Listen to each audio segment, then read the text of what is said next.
नमस्कार स्टूडेंट, स्वामी विवेकानंद के online format पर आपका हार्दिक स्वागत है। स्टूडेंट, लास्ट क्लास के अंदर अपने उत्तक टॉपिक को कंप्लीट किया था और आज जितने भी उत्तक टॉपिक से रिलेटेड क्वेश्चन बनते हैं उनकी बात करेंगे। देखिए स्टूडेंट, अपने पहले क्वेश्चन की बात करते हैं तो उत्तक से रिलेटेड ही क्वेश्चन कि उत्तक शब्द किसने दिया था। उत्तक शब्द किसने दिया था? तो स्टूडेंट, जो उत्तक शब्द है इसके बारे में बीचेट ने बताया था। बीचेट या बाइकोट भी लिखा आता है। देखिए स्टूडेंट, जो उत्तक शब्द है वो बीचेट ने यानी कि कभी कभार हमारे को बाइकोट भी लिखा मिलता है। दूसरा क्वेश्चन है स्टूडेंट, उत्तक का अध्ययन क्या कहलाता है? उत्तक का अध्ययन क्या कहलाता है? तो स्टूडेंट, हिस्टोलॉजी कहलाता है। हिस्टोलॉजी यानी कि औतिकी कहलाता है। औतिकी कहलाता है यानी कि हिस्टोलॉजी कहलाता है, स्टडी ऑफ टिश्यू। नेक्स्ट देखते हैं, भ्रूणीय अवस्था में भ्रूणीय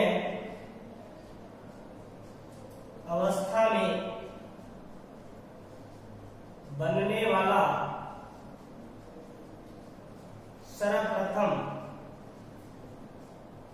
भ्रूणीय अवस्था में बनने वाला सर्वप्रथम उत्तक है। उत्तक है तो स्टूडेंट, उपकला उत्तक। उपकला उत्तक। देखिए स्टूडेंट, यानी जो भ्रूणीय अवस्था है यानी एम्ब्रियो स्टेज के अंदर जो सबसे पहले उत्तक बनता है वो है उपकला उत्तक। नेक्स्ट बात करें, किस उत्तक में पुनरुद्ध भवन की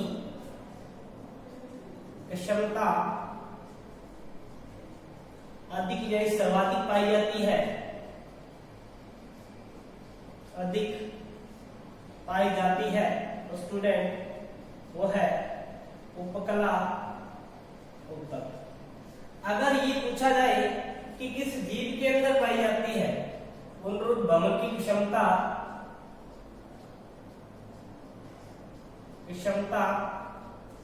किस जीव में सर्वाधिक है? किस जीव में सर्वाधिक है? तो स्टूडेंट, देन हमारा आंसर होगा प्लेनेरिया के अंदर। प्लेनेरिया के अंदर सर्वाधिक होती है। अगर टिश्यू की बात करें तो स्टूडेंट उपकला उत्तक होता है। नेक्स्ट बात करते हैं कि जो हमारी हड्डियां हैं, ये हड्डियों में कौन सी प्रोटीन पाई जाती है? हड्डियों यानी कि बोन्स में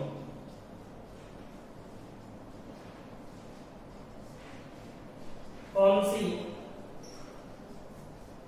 प्रोटीन होती है?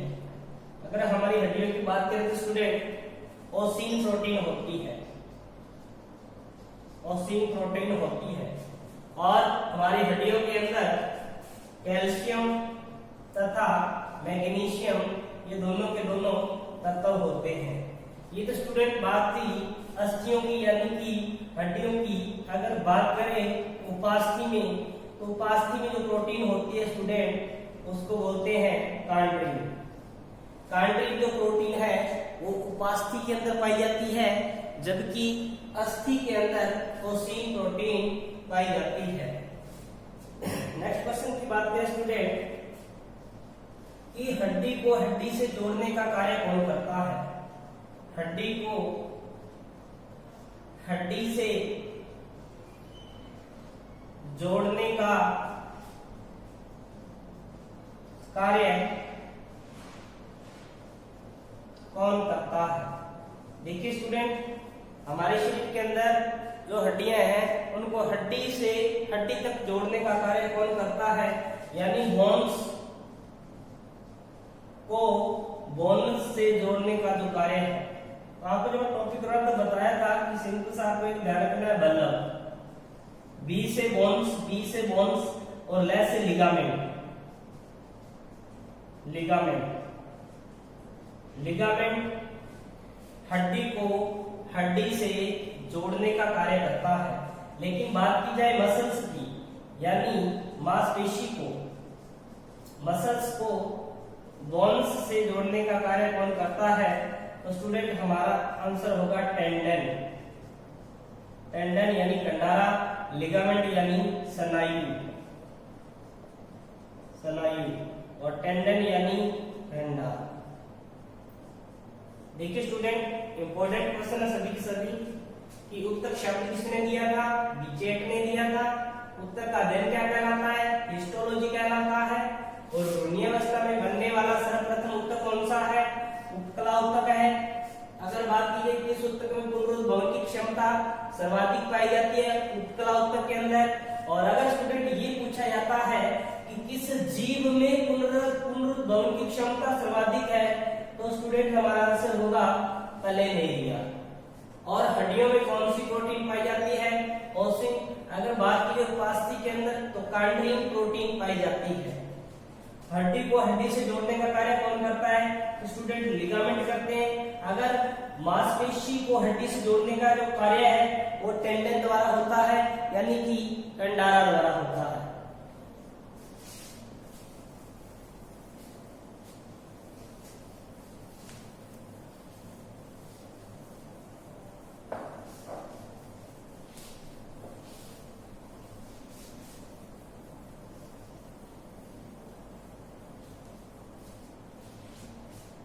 देखिए स्टूडेंट, नेक्स्ट क्वेश्चन की बात करते हैं कि किस उत्तक में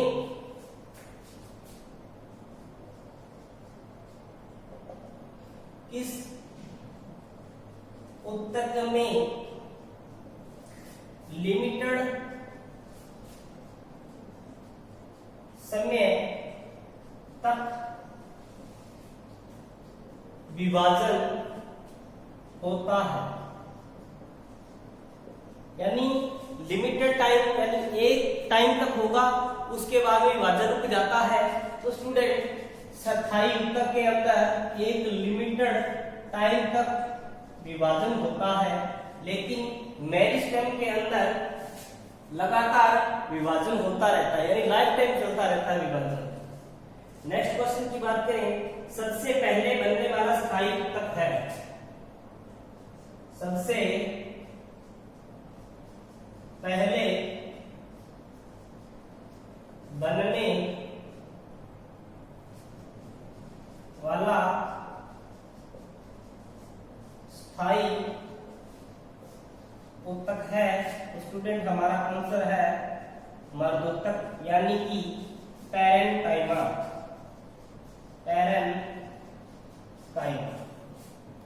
यानी सबसे पहले बनने वाला जो स्थायी उत्तक है वो है मर्दोत्तक। लेकिन भ्रूणीय अवस्था की बात की जाए तो उपकला उत्तक। नेक्स्ट क्वेश्चन की बात करते हैं, सार्वभौमिक उत्तक। सार्वभौमिक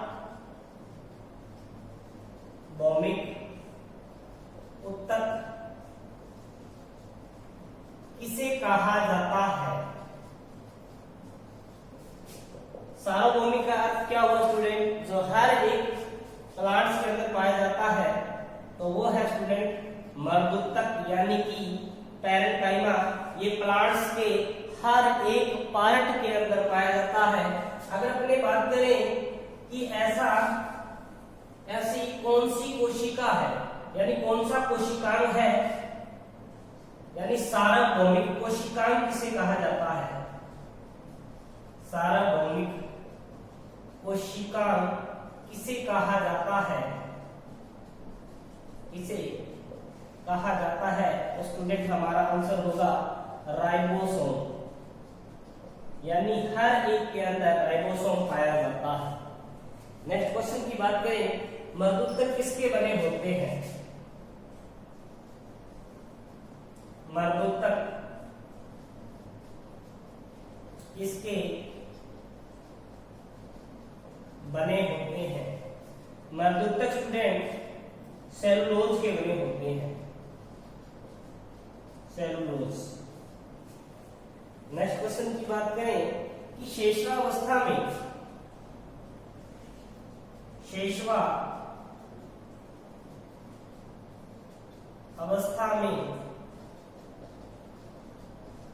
पौधे को यांत्रिक सहारा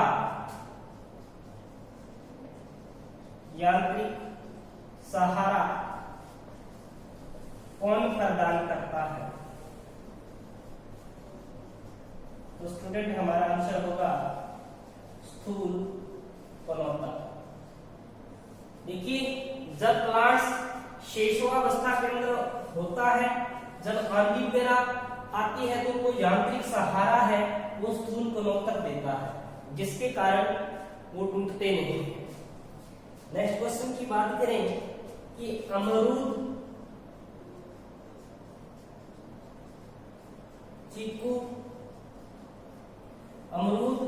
चीकू या लेग्यूम पादप है, लेग्यूम पादपों की फल बीती किसके कारण कठोर होती है? किसके कारण कठोर होती है? देखिए स्टूडेंट, चाहे अमरूद है, चीकू है, लेग्यूम पादप है, चाहे अपने बात करने से अखरोट हो गया, तो इन सभी की जो फल बीती है या बाहरी एल्स होती है वो मजबूत होने का कारण क्या है? क्योंकि वो लिग्निन की बनी होती है, इस कारण वो हमें कठोर महसूस होती है। नेक्स्ट बात करते हैं स्टूडेंट कि पौधों में, यानी जो भी प्लांट्स हैं, पौधों में जल व खनिज लवण का परिवहन किसके द्वारा होता है? किसके द्वारा होता है? देखिए स्टूडेंट, कि जो प्लांट्स हैं यानी पौधों में जल और खनिज लवण है, इसका परिवहन किसके माध्यम से होता है? तो स्टूडेंट जाइलम के द्वारा, जाइलम के द्वारा। देखिए जड़ें क्या करती है? जल व खनिज लवण का अवशोषण करती है और जाइलम क्या करते हैं? उनको अन्य भागों तक पहुंचाने का कार्य करते हैं। और इसी से रिलेटेड क्वेश्चन देखें कि पौधों में भोजन का परिवहन, पौधों में भोजन का परिवहन किसके द्वारा होता है? किसके द्वारा होता है? तो स्टूडेंट हमारा आंसर होगा फलोयम। यानी प्रकाश संश्लेषण की प्रक्रिया द्वारा पत्तियां भोजन का निर्माण करती है और फलोयम क्या करता है? पेड़ के अन्य भागों तक भोजन को पहुंचाने का कार्य करता है। देखिए क्वेश्चन देखते हैं अपने स्टूडेंट, किस ऊतक में लिमिटेड समय तक विभाजन होता है? तो स्टूडेंट स्थायी ऊतक में। सबसे पहले बनने वाला जो स्थायी ऊतक है वो है मर्दूतक, यानी कि पैरेन्काइमा, और सार्वभौमिक ऊतक है वो मर्दूतक को कहा जाता है, यानी पैरेन्काइमा को कहा जाता है, और सार्वभौमिक कोशिकांग है वो राइबोसोम है। और मर्दूतक किसके बने होते हैं? सेलुलोज के बने होते हैं। और शेषवावस्था में पौधों को यांत्रिक सहारा कौन प्रदान करता है? तो स्थूल कणोत्तक। और अमरूद, चीकू या लेग्यूम प्लांट्स है उनकी फल भी किसके कारण मजबूत होती है? लिग्निन के कारण मजबूत होती है। और पौधों में जल व खनिज लवण का परिवहन किसके द्वारा होता है? तो जाइलम के द्वारा। और पौधों में भोजन का परिवहन किसके द्वारा होता है? तो स्टूडेंट फलोयम के द्वारा भोजन का परिवहन होता है। देखिए स्टूडेंट, जो भी जिन भी क्वेश्चनों की हम जहाँ जो परीक्षाओं के अंदर क्वेश्चन पूछे गए हैं वहां से ये सारे क्वेश्चन लिए गए हैं। देखिए स्टूडेंट, हर एक परीक्षा के अंदर इनसे रिलेटेड यानी कोशिका या उत्तर दिन से रिलेटेड क्वेश्चन पूछा जाता है। अब अपने नेक्स्ट क्वेश्चन की बात करते हैं कि पादप की लंबाई किस प्रकार की होती है। पादप की लंबाई किस प्रकार की वृद्धि है, यानी वृद्धि का अर्थ है कि प्राथमिक वृद्धि है या द्वितीयक वृद्धि है। देखिए स्टूडेंट, अगर पादप की लंबाई की बात करें कि मान लो कि ये प्लांट्स है, तो प्लांट्स बढ़ेगा, इसके आगे वाले हिस्से के अंदर अगर विभाजन होगा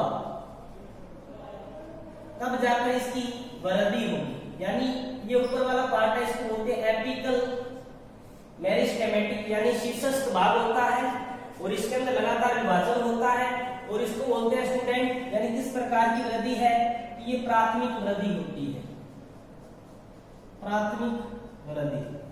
और अगर देखा जाए स्टूडेंट, ये पादप की जो मोटाई है, पादप की जो मोटाई है वो किस प्रकार की वृद्धि है, किस प्रकार की वृद्धि है। देखिए स्टूडेंट, ये हमने बात की थी लंबाई की, लेकिन अगर वृद्धि मोटाई की बात करें तो वो इस हिस्से में ज्यादा बढ़ेगी, यानी लंबाई नहीं बढ़ेगी, मोटाई बढ़ेगी। तो मोटाई बढ़ेगी तो स्टूडेंट जो पादप की मोटाई होती है वो द्वितीयक वृद्धि के अंतर्गत आती है, द्वितीयक वृद्धि के अंतर्गत आती है।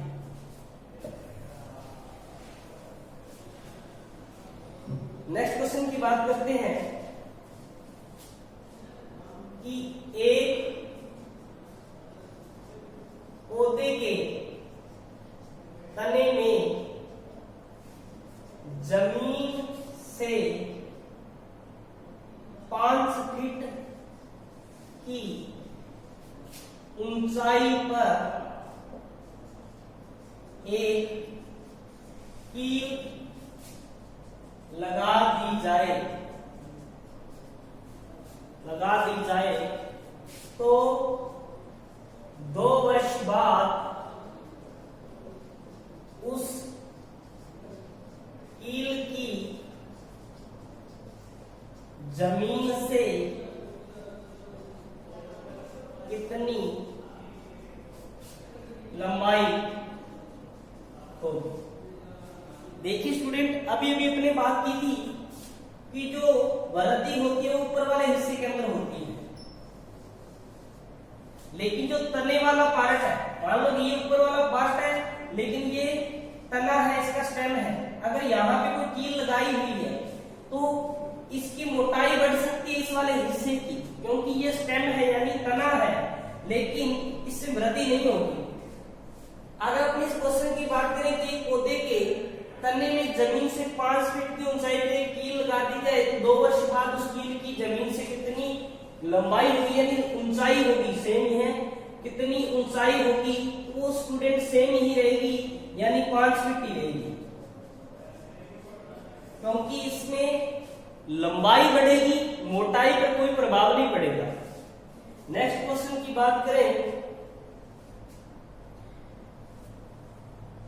कि अगर मान लो ये घास का प्लांट है, ये बात, और इसके ऊपर वाले हिस्से को, इतने पार्ट को कोई गाय या भैंस या भेड़ या बकरी खा जाए तो जो दोबारा इसकी वृद्धि होगी ऊपर वाले पार्ट्स की, वो किस उत्तक के कारण होती है। तो स्टूडेंट, अगर अपने मोटाई की बात करें तो पार्श्व टिश्यू यानी पार्श्व उत्तक, ऊपर वाला पार्ट शीर्षस्थ भाग को गाय भैंस भेड़ बकरी ने खा लिया तो इसका जो अंतर्वेशी उत्तक है, अंतर्वेशी जो उत्तक है, अंतर्वेशी जो उत्तक है उसके कारण दोबारा वृद्धि होगी, क्योंकि ये इंटरक्लेरी जो पार्ट है वो बीच वाला पार्ट होगा, तो इसके कारण दोबारा वृद्धि स्टार्ट हो जाएगी। नेक्स्ट क्वेश्चन है स्टूडेंट, प्राकृतिक रेशे किसके बने होते हैं?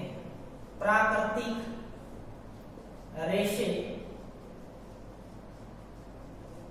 किसके बने होते हैं? प्राकृतिक रेशे स्टूडेंट जैसे अपने बात करें, जैसे होगा कपास, मूंज, ऊन एक्सेट्रा, ये सारे सारे स्टूडेंट दृढ़ोत्तक होते हैं, दृढ़ोत्तक होते हैं। लेकिन कपास इनमें एक ऐसा प्राकृतिक रेशा है जो कि दृढ़ोत्तक का नहीं बना होता, सेलुलोज का बना होता है, सेलुलोज का बना होता है, और ये बहुत बार परीक्षाओं के अंदर पूछा गया है। और लास्ट क्वेश्चन की बात करते हैं स्टूडेंट आज के, कि जो लेटेक्स है, लेटेक्स से रबर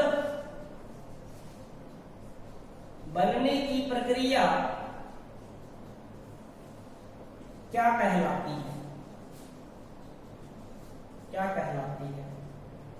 तो देखिए स्टूडेंट, अगर बात करें कि लेटेक्स से रबर बनने की प्रक्रिया क्या कहलाती है, देखिए स्टूडेंट, अगर हम लेटेक्स की सल्फर के साथ रिएक्शन करा दें तो हमें रबर प्राप्त होता है।